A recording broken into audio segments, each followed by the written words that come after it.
So I've just finished the Tesseract version 4. There it is sitting next to its older brother. I now need to calibrate and test it, so I thought this is the perfect opportunity to make a tutorial video of how to set up your 3D printer and get that first print going. Calibration.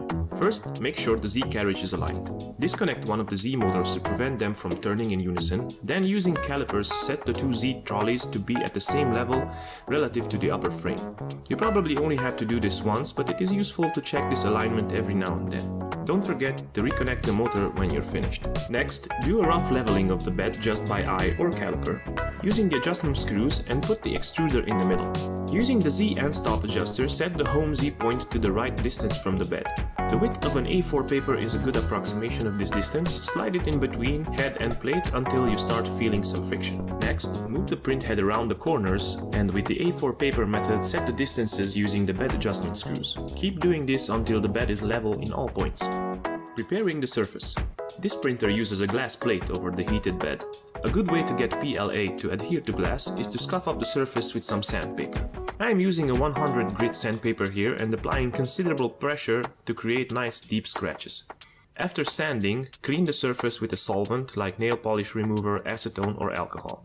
If you're printing ABS, you also need to make some glue by dissolving ABS in acetone and apply a thin layer of it onto the sanded surface. Finding the model. For first prints, I usually go with a calibration cube, but to make things interesting, I went on thingiverse.com and found a nice little tree frog to print. Link in the description below. It is a small model, but it has some nice curves and some slender verticals for the legs, so it should do nicely. Setting up the slicer. For getting started in 3D printing, Cura is a very good option. It has all the essentials to do a good print, but without being overly complex. For this first print, we will keep it safe, nothing too fast or fancy. This printer has a 0.5mm nozzle and it uses 1.75mm filament, so we set these values first. Next, we set the layer height.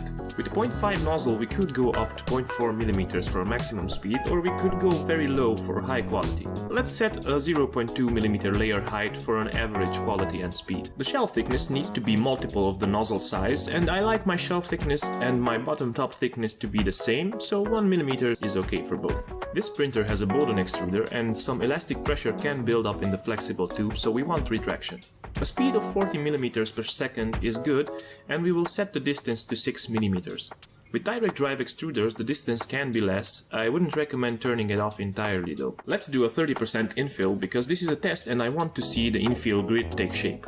You may want to play around with this if you want stronger parts or if you want to save material. With print speed, let's keep it at a medium 40mm per second. This is the overall speed, but you can set separate speeds for individual parts of the printing process. I like to slow the bottom layer to 10mm per second for better adhesion, the outer and inner shells to 10 and 20 for better surface quality, and let's give it a travel speed of 60 just to avoid any vibrations caused by rapid movement. You will need to experiment with the materials you have to figure out the proper temperature. Printing too cold will cause the layers to delaminate, too hot and the surface will droop.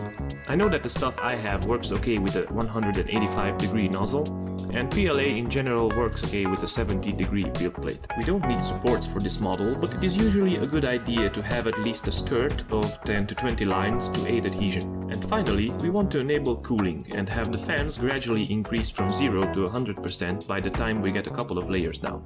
Now we are ready to print.